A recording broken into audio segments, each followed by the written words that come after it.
அனைவருக்கும் வணக்கம்.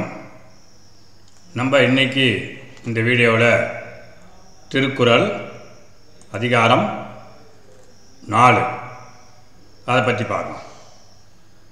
திருவள்ளுவர் திருக்குறளை 3 பிரிவாக பிரிச்சிருக்கிறாரு.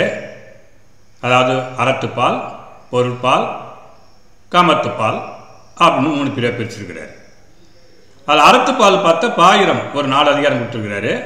இல்லறவியல் 20 அதிகாரம், துறவரவியல் 13 அதிகாரம், ஊழியல் 1 அதிகாரம், மொத்தம் அறத்துப்பாலில் 38 அதிகாரம். இந்த பாயிரவியல் அதாவது பாயிரம் அது 4 அதிகாரத்தில் முதல் அதிகாரம் கடவுள் வாழ்த்து, 2வது அதிகாரம் வான் சிறப்பு, 3வது அதிகாரம் நீத்தார் பெருமை. இதை 3த்துக்கும் வீடியோ வெளியிட்டிருக்கோம்.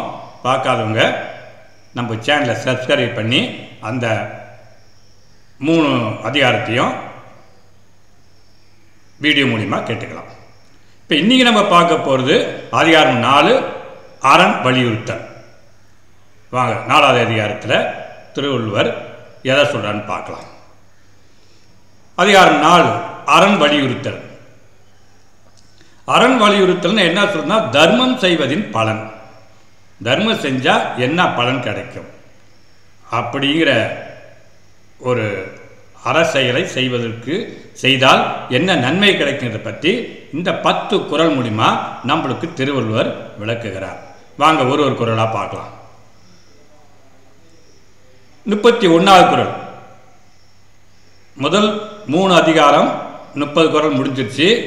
இது 4வது அதிகாரம் 31வது குறள் ஆரம்பிக்குது. 31வது குறள் என்னன்னா, சிறப்பு ஈனும் செல்வமும் ஈனும் அறத்தின் ஊங்கு ஆக்கம் எவனோ உயிர்க்கு. அறச்செயல்கள் தர்மம் செய்வதனால் புகழும் செல்வமும் வரும். அதை தவிர உயிருக்கு நன்மை தருவது வேறில்லை. அறம் செஞ்சால் புகழும் செல்வம் வரும். இதை தவிர நம்மளுடைய வாழ்க்கைக்கு உயிருக்கு நன்மை தருவது வேறில்லை, வேற எதுவும் கிடையாது அப்படின்னு 31வது குறளை சொல்றார். 32 அறத்தின் ஊங்கு ஆக்கமும் இல்லை, அதனை மறத்தலின் ஊங்கு இல்லை கேடு. அறச்செயல்கள் செய்வதனால் கிடைக்கும் நன்மை போல் வேறில்லை. அறச்செயலை செஞ்சால் நன்மை தருவது போல வேறில்லை அப்படிங்கிறாரு. அப்படி அந்த அறச்செயலை செய்யாது மறந்து போனால் அதை போல கேடு வேறில்லைங்கிறார். அறச்செயலை செய்வதனால் கிடைக்கும் நன்மை போல வேறில்லை, அறத்தை செய்யாவிட்டால் அதை போல கேடு வேறில்லை அப்படின்னு 32வது குறளில் சொல்றாரு. 33 ஒல்லும் வகையான் அறவினை ஓவாதே செல்லும் வாயெல்லாம் செயல். சொல், செயல் மற்றும் மனம் இந்த 3னாலும் தர்மகாரியமான அறச்செயலை செல்லும் இடம் எங்கும் இடைவிடாமல் தொடர்ந்து மகிழ்ச்சியாக செய்ய வேண்டும். சொல்லாலும் செயலாலும் மனத்தாலும் செல்லும் இடமெல்லாம் அறச்செயலை தொடர்ந்து மகிழ்ச்சியாக சந்தோஷமாக ஆனந்தமாக செய்ய வேண்டும் என்று 33வது குறள் மூலிமா தர்ம செயல் பற்றி சொல்றார். 34 மனத்துக்கண் மாசிலன் ஆதல் அனைத்து அரண் ஆகுல நீர பெற. என்ன அர்த்தம்? மனத்தளவில் குற்றம் எதையும் நினையாது செய்வதுதான் அறம். மன தூய்மையின்றி செய்வதெல்லாம் சுயநலத்தக்க செய்யும் வீண் ஆடம்பரமே. மனதில் எந்தவித குற்றமும் குறையும் கேடும் தீமையும் நினைக்காமல் செய்வதுதான் அறம்ங்கிறார். மனத்தில் ரொம்ப கேடு நினச்சிக்கிட்டு, கெட்ட நினச்சிக்கிட்டு, வேறு சிந்தனை நினச்சிக்கிட்டு நானும் அறம் செய்கிறேன் தர்மம் செய்கிறேன்னா அது உண்மையான தர்மமும் அறமும் கிடையாது, அது சுயநலத்துக்காக செய்யும் ஆடம்பரம் தான் அப்படின்னு 34வது குறள் மூலிமா தர்மம் செய்ய முறையை பற்றி சொல்கிறார். 35 அழுக்காறு அவா வெகுளி இன்னாச்சொல் 4ம் இழுக்கா இயன்றது அறம். அழுக்காறு பொறாமை, அவா பேராசை, வெகுளி கோபம், இன்னாச்சொல் கடுஞ்சொல் ஆகிய இந்த 4 குற்றங்களும் இல்லாது செய்யப்படுவதே அறம். இந்த 4ம் என்னென்ன? பொறாமைப்படக்கூடாது, பேராசைப்படக்கூடாது, கோபப்படக்கூடாது, கடுஞ்சொல் பேசக்கூடாது. இந்த 4 குற்றமும் எல்லாம செய்வதுதான் அறம், அதான் தர்மம் அப்படிங்கிறாரு. ஒருத்தர் கடுஞ்சொல் பேசிக்கிட்டு ரொம்ப எல்லாரையும் திட்டிக்கிட்டு தர்மம் போடுறாரு, அது தர்மம் கிடையாதுங்கிறாரு. கோபமாக இருக்கிறாரு, கோபப்படுறாரு, அவர் போய் தர்மம் செய்கிறாருனாக்கா அது தர்மம் கிடையாது அப்படிங்கிறார். 36வது குறள். அன்று அறிவாம் எண்ணாது அறம் செய்க, மற்றது பொன்றுங்கால் பொன்றா துணை.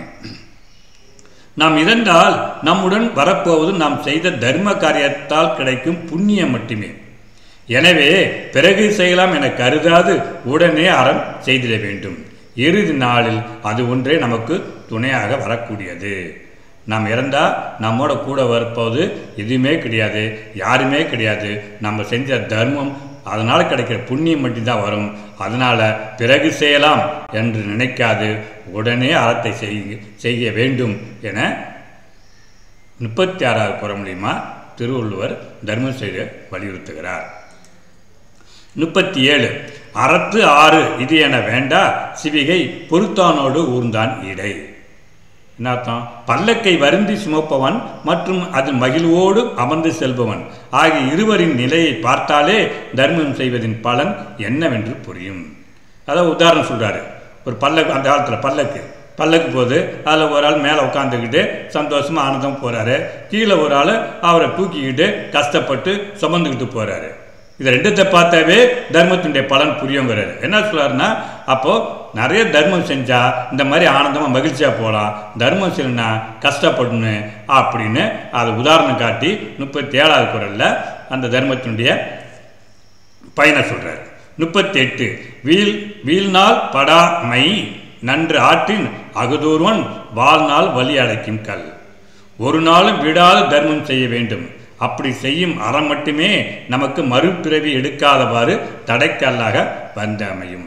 ஒரு நாளும் விடக்கூடாது, தர்மம் செஞ்சுக்கிட்டே இருக்குன்னு அது செஞ்சாதான் அந்த தர்மம் தான் நமக்கு மறுபிறவி எடுக்காதவாறு ஒரு தடைக்கல்லாக அமையும். அதான் மறுபிறவி எடுக்க தேவையில்லை தர்மம் செஞ்சுக்கிட்டே இருந்தா அப்படின்னு 38வது குறள் மூலிமா தர்மம் செய்வதை திருவள்ளுவர் வலியுறுத்துகிறார். 39. அறத்தான் வருவது இன்பம், மற்றெல்லாம் புறத்த புகழும் இல. அறநெறியோடு வாழ்வதின் பயனாக வருபவையே இன்பம், பிற வழிகளில் வருபவை எல்லாம் இன்பம் ஆகாது, அது துன்பமே. அறநெறியோடு அறம் செய்து தர்மம் செஞ்சு அதன் பயனாக கிடைக்கிறதான் இன்பம், மகிழ்ச்சி. பிற வழிகளில் வருபவை எல்லாம் இன்பம் கிடையாது, அதெல்லாம் துன்பம்தான் அப்படின்னு தர்மம் செய்ய பயனை பற்றி 39வது குறள் சொல்கிறார். 40. செயற்பாலாது ஓரும் அரணே, ஒருவருக்கு உயர் பாலாது ஓரும் பழி. ஒருவன் தன் வாழ்நாள் முழுவதும் செய்ய வேண்டியது அறச்செயல்கள், செய்யக்கூடாதது பழியை தரக்கூடிய பாவை செயல்கள்.